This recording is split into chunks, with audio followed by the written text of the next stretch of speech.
The storm had rolled over the Wyoming plains like an angry beast, its howling breath sweeping through the wide open land, devouring everything in white. It was the kind of night that made even the coyotes hide and the ranchers lock their doors. But in the middle of that frozen silence stood the Morrison Ranch, a sprawling estate of timber and stone, warm light glowing faintly through the frosted windows. Inside, Clay Morrison sat alone beside the fire. The logs crackled, sending up sparks that danced like ghosts in the dim room. He held a glass of whiskey loosely in his hand, the amber liquid catching the firelight as it swirled. The sound of the wind outside seemed to echo something deep in his chest, something hollow, something long empty. Clay was a man who had seen it all, the bitter cold of winters, the brutal sun of summers, and the slow passage of years that took more from him than they gave. Once, he'd been a poor cowboy with nothing but a rope and a dream. Now, he was one of the wealthiest men in the state. The Morrison Ranch stretched for miles, his cattle roamed over land most men couldn't even afford to ride across. Yet, for all that, the house felt lifeless. He glanced toward the old photograph on the mantel. A woman's face smiled back at him, kind eyes, hair tucked beneath a bonnet, the sort of smile that could warm any cold heart. His wife, Sarah, gone 5 winters now. Sometimes he could still hear her laughter in the halls, see her shadow in the corner of his eye. But it was only the house creaking, only his loneliness playing tricks again. He sighed and leaned back, letting the chair groan under his weight. Another long winter, he muttered. And not a soul around to hear it. Then it came, the knock. Sharp, urgent, out of place in the storm's steady roar. Clay froze, his brows drawing tight. No one should be out in this weather. He set his glass down, rose slowly, and crossed the creaking floorboards. The second knock came harder this time, almost desperate. Hold on, he called, grabbing his heavy coat from the rack and swinging open the door. The wind rushed in like a living thing, biting his face with icy teeth. And standing there on the porch was a woman, her shawl soaked through, clinging to her like a second skin. Snowflakes stuck to her lashes, melting down her cheeks like tears. In her arms, wrapped in a thin wool blanket, was a small boy whose lips were turning pale. Her voice came out in a trembling whisper. Please, please, sir. Our wagon broke down near the ridge. The horse bolted, we've been walking for hours. Clay didn't stop to think. He reached forward, his large hand steady despite the cold. Come in, ma'am, he said, deep and firm, as though the words themselves could offer shelter. She hesitated only a second before stepping inside. The warmth hit her like a wave, and her knees nearly gave out. Clay caught the boy as she staggered, cradling him carefully against his chest. The child's skin was cold, but his chest rose faintly, still breathing. Clay moved quickly, setting him near the fire, wrapping him in a thick wool blanket. The woman sank into the nearest chair, tears spilling freely now. Thank you, I didn't think we'd make it. You're safe here, Clay said, closing the door against the storm. He crouched near the boy, his rugged face softening as he watched the child stir. He just needs warmth. He'll be fine. The woman nodded, trying to steady herself. My name's Clara, she managed. Clara Hill. My husband passed last spring. We were on our way to my sister's place in Casper, but the snow came faster than we thought. Clay's eyes lifted to hers. Beneath the weariness, there was strength, a quiet, stubborn strength that reminded him of the kind of people who survived this land. You picked the wrong night to travel, Clara Hill, he said, his voice gruff but not unkind. But I'm glad you knocked on the right door. He fetched her a cup of hot coffee, his movements steady, almost protective. She cupped it with shaking hands, closing her eyes as the heat returned to her fingers. The firelight flickered across her face, soft, worn, but beautiful in a way money couldn't buy. Clay sat across from her, studying her in silence. Something in him stirred, something he hadn't felt in a long time. Maybe it was pity. Maybe it was something deeper, something warmer. Outside, the snow kept falling. But inside the Morrison Ranch, the fire burned bright, and for the first time in years, Clay Morrison didn't feel quite so alone. By morning, the world outside had turned to pure white. The fences, barns, and plains were buried under a thick blanket of snow so heavy it silenced everything. Not even the crows dared to fly. The Morrison Ranch stood like an island in a frozen ocean. Clay Morrison woke early, as he always did. Habit, not need, he hadn't had ranch hands in weeks since the storm warning started. He lit the kitchen stove, brewed strong coffee, and fried bacon and eggs in a black iron skillet. The smell filled the house with life again, and for once, he didn't eat alone. Clara sat quietly at the wooden table, still wrapped in one of his thick wool blankets. Her son Jacob sat beside her, a hint of color back in his cheeks. He was shy but curious, his bright eyes following every move Clay made. When Clay slid a plate in front of him, the boy's face lit up.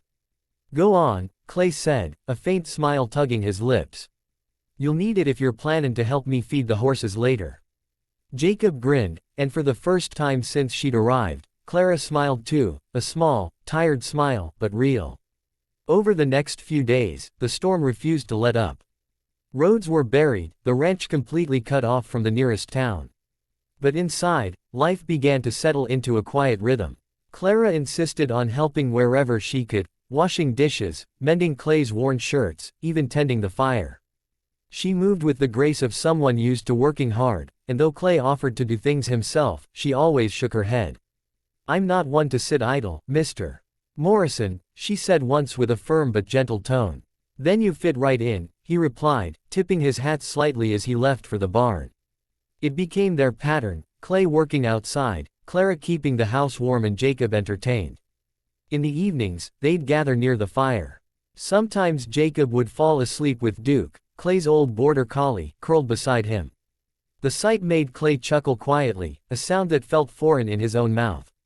One night, Clara sat by the fire sewing a torn sleeve while Clay fixed a broken stirrup. The only sound was the crackle of flames and the wind pressing against the windows. "You've got a fine home," Clara said softly, eyes still on her stitching. "Big enough for 10 families. Used to be full," Clay said after a moment. "My wife, Sarah, she ran the house, cooked for the ranch hands, kept the place alive. Been quiet since she passed." Clara paused, looking up at him. "I'm sorry. I know how that feels." He nodded. "You lost your husband last spring, you said." She swallowed. "John Hill. He was a good man. Tried to make a living farming near Cheyenne. The drought took the crops, then sickness took him. I sold what was left, figured my sister might help us start over. I didn't think the snow would come so fast." Clay looked at her, really looked. The tired lines around her eyes, the way her fingers trembled from exhaustion yet kept working, the way her gaze still held some kind of light despite everything. He saw a strength he'd forgotten existed. He leaned back in his chair. "The land's cruel," he said quietly. "Takes the best from good people and leaves the rest to wonder why they're still here." Clara smiled faintly, her voice almost a whisper. "Maybe it's so we can help someone else get through it." The words stayed with him long after she went to check on Jacob. He stared into the fire, the old photograph of his wife still on the mantel. For years, he'd believed the ranch was just a monument to what he'd lost. But now, hearing that woman's quiet strength echo in the house, it didn't feel like a grave anymore. It felt alive. On the 4th day, the storm broke. The clouds thinned, sunlight touched the snow, making it glitter like diamonds. Clay hitched up a horse and checked the trails, but the drifts were still deep.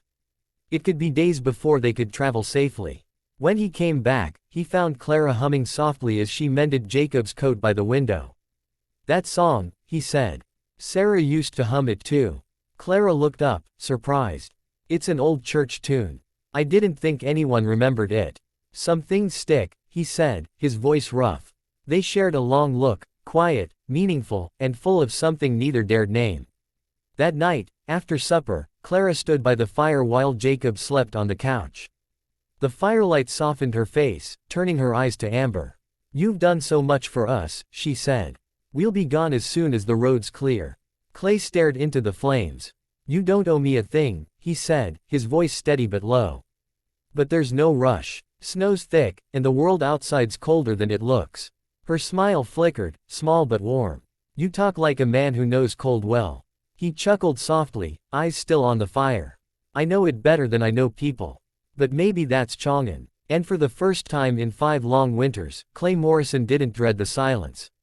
Because this time, it wasn't empty, it was alive with something he'd almost forgotten existed. Hope. When the sun rose 3 days later, the world had changed again. The snow was melting in slow rivulets down the fences, the sound of dripping water breaking the long silence that had blanketed the land. The storm was over. But with its passing came something else, an uneasy stillness between Clay and Clara, the kind that comes when both people know something is ending but don't quite want to name it. Clara had begun packing their few belongings early that morning. The small trunk she carried with her was scuffed and half broken, holding everything she owned in the world. Jacob helped her fold their clothes, his small voice bright and untroubled. "Mama, are we going to Aunt May's now?" She smiled, brushing his hair back gently. "Yes, sweetheart. As soon as Mr. Morrison says it's safe to travel." Across the room, Clay paused at the doorway, hat in hand. "Roads still muddy, but passable by tomorrow," he said. His voice was steady, but his eyes avoided hers. "I'll hitch the wagon at first light. Get you to town before noon." "Thank you," she replied softly, though the words felt heavier than before. Clay nodded and turned away, pretending to check his gear. Truth was, he didn't want her to see the look in his eyes, the one that betrayed just how much her leaving hurt. The day passed slow. Clay threw himself into work, fixing fences and tending to the horses, but every time he looked toward the house, he caught a glimpse of Clara through the window, her hair glinting gold in the afternoon light, her hands moving gracefully as she folded blankets or stirred soup. It was a sight that filled him with warmth and ache all at once. When evening came, the three of them sat down for what they both knew was their last meal together. Jacob talked about Duke, about how he wished he could take the old dog with them. Clay chuckled and ruffled the boy's hair. "If Duke had his way, he'd probably follow you all the way to Casper." Clara smiled faintly but said little. Her heart was heavy in her chest. She knew she couldn't stay, not out of pride, but because the world didn't make things easy for a woman like her. She couldn't risk depending on a man again, not after losing everything once before. Still, when she looked at Clay, sitting across from her with that quiet, weathered strength, a part of her wished she could. After dinner, while Jacob slept, she found Clay out by the barn, staring at the horizon where the sun bled red behind the mountains. The air was crisp, still smelling faintly of snow and pine. "You've given us more than shelter, Mr. Morrison," she said softly, stepping closer. "You gave us a chance to rest, to breathe again." Clay didn't look at her at first. He rubbed a hand over his beard, the motion slow and thoughtful. It was the right thing to do. Any decent man would have done the same. She smiled gently. "Maybe. But not every man would have cared like you did." He finally turned to face her then, eyes catching the last light of dusk. "Clara," he said quietly, "you and that boy brought something back to this place. It's been cold here a long time, not just the weather, but in here." He tapped his chest lightly. "Didn't realize how quiet it had gotten until you filled it again." Her throat tightened. "Are you asking me to stay?" "Maybe I am," he said, voice rough as gravel but steady. "Maybe I'm asking you to think about it. This house is big enough for more laughter. And Duke's taken to Jacob like he's his own." Clara hesitated, torn between reason and the pull of something deeper. The wind caught her shawl, lifting it softly around her shoulders. "You don't even know me," she whispered. "I know enough," he said simply. "You're strong. You're kind. You kept going when life gave you every reason not to. That's more than most people I've met." She looked down, blinking back tears. "I swore I'd never depend on anyone again. I can't lose everything twice." Clay stepped closer, his hat now in his hands. "Then don't call it dependent. Call it startin' over. We both could use that." For a long moment, neither of them spoke. The sky deepened to violet, the first stars beginning to shimmer above the snow-dusted plains. Finally, Clara took a slow breath and looked up at him. "If I stay," she said, "it won't be out of pity or because I need saving." He nodded. "Wouldn't want it any other way." A small smile touched her lips. "Then maybe, we'll stay a little longer." Clay's face softened. He reached out, gently touching her hand. "You're welcome here, Clara," he said quietly. "Always." As they stood there under the wide Wyoming sky, the world around them felt still, calm, and new again. The last of the snow melted into the earth, feeding the soil that would soon give life again.